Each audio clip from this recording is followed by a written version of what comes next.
पिछले एपिसोड में हमने देखा कि तैंग सन जैंग और बाई लैंग के सामने जी शियान की एंट्री होती है, जो कि दिशितियान का सर्वेंट था। वो तैंग सन जैंग को इस मामले से दूर रहने को कहता है, जिसके कारण ग्रैंड मास्टर जाने लगते हैं।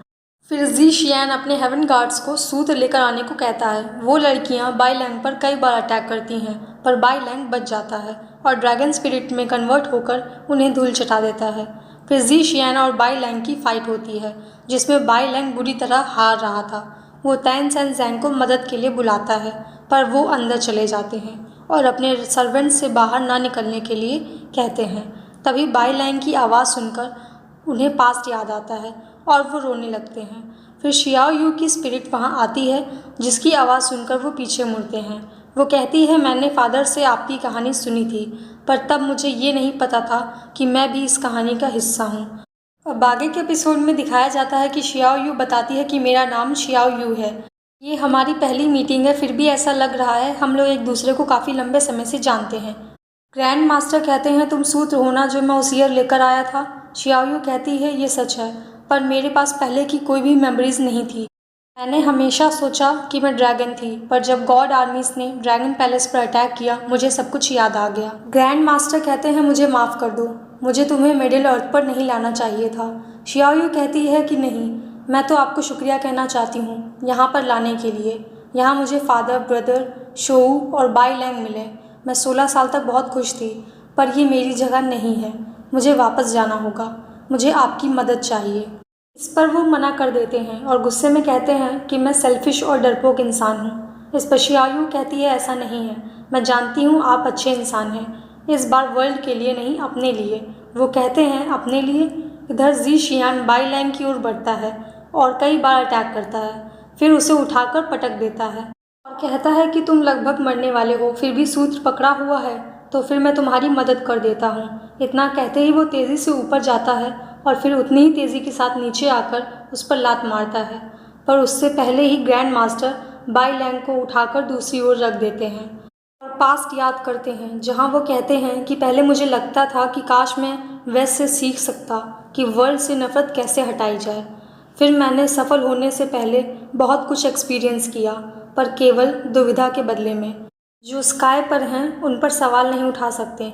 जो भी मैं सोचता था वो सच था। मेरा हार्ट फ्रोजन और अनकंफर्टेबल क्यों है, पर मैं पूछ नहीं सका और ताकत के आगे हार मान गया और उस सूत्र के लिए लड़ नहीं पाया जो लेकर आया था। मुझे उसे गॉड गुआन यिन के पास छोड़ना पड़ा।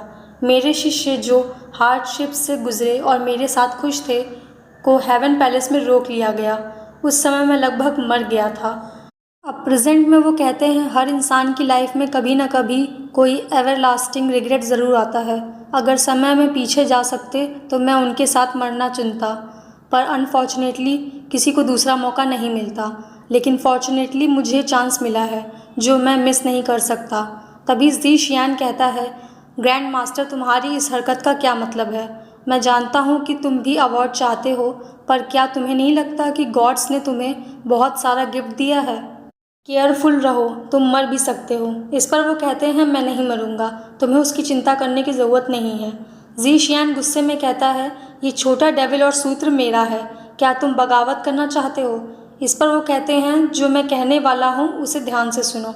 गुआन यिन से कह देना, मैं तुम गॉड्स का खिलौना नहीं हूँ। जो पास्ट में हुआ वो तुम्हारा जाल था। मैं हमेशा से वर्ल्ड से नफरत हटाने का रास्ता ढूंढता था।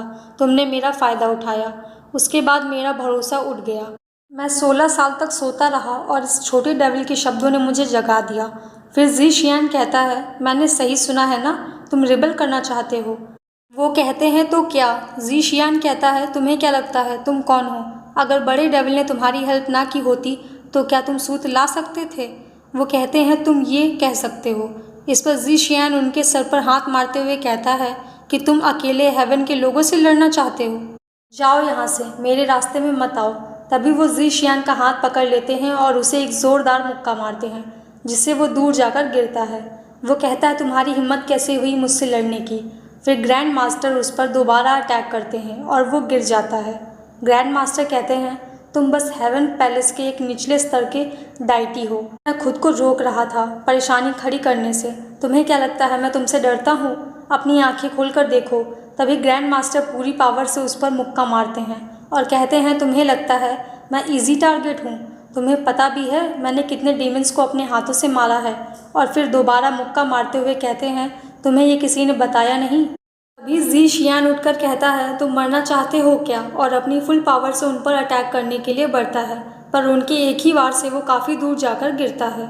फिर ग्रैंड मास्टर बाई लैंग को उठाकर ले जाते हैं और उसे रखते हुए कहते हैं, मैंने ये काफ़ी समय से नहीं किया है, मेरे हाथ काफ़ी वीक हो गए हैं। 16 साल पहले की बात होती तो तुम्हारी माँ भी तुम्हें नहीं पहचान पाती। मैं 8 जिन गैंग के कुछ लोगों को जानता हूँ। जब मैं फ्री होता था तो उनके साथ चाय पीता था। तुम उनमें से सबसे कमज़ोर हो। तुम्हारे पास सपोर्टर्स के अलावा है ही क्या? इस पर जी शियान कहता है कि तुमने सही कहा। फिर ग्रैंड मास्टर कहते हैं, मैं सजेस्ट करता हूँ कि छोटे डेविल को छोड़ दो। मैं तुम्हें चाय के लिए इनवाइट करूँगा और सोचेंगे कि ये सब हुआ ही नहीं था और कोई भी गॉड तुम्हारे फेलियर के बारे में नहीं जान पाएगा। पर अगर तुम फिर भी इंसिस्ट करोगे तो मैं खुद तुम्हें एक हैंडीकैप्ड चाइल्ड की तरह बीट करूँगा। सोचना भी मत कि तुम सूत्र पा सकते हो और यहाँ तक कि तुम्हारी रेपुटेशन भी चली जाएगी। इस पर जी शियान कहता है, तुम्हारी हिम्मत कैसे हुई मेरी इंसल्ट करने की? क्या तुम अब भी उस छोटे डेविल को बचाना चाहते हो? सपना मत देखो। ग्रैंड मास्टर कहते हैं, लगता है तुम बिना कॉफिन में एंटर किए हुए हार नहीं मानोगे। जी शियान कहता है, मैं इस रेस्टोरेंट को तुम्हारे साथ ही बर्बाद कर दूंगा और अटैक करने के लिए बढ़ता है। ग्रैंड मास्टर कहते हैं, अच्छा तो मैं देखता हूँ। और यहीं पर यह एपिसोड ख़त्म हो जाता है।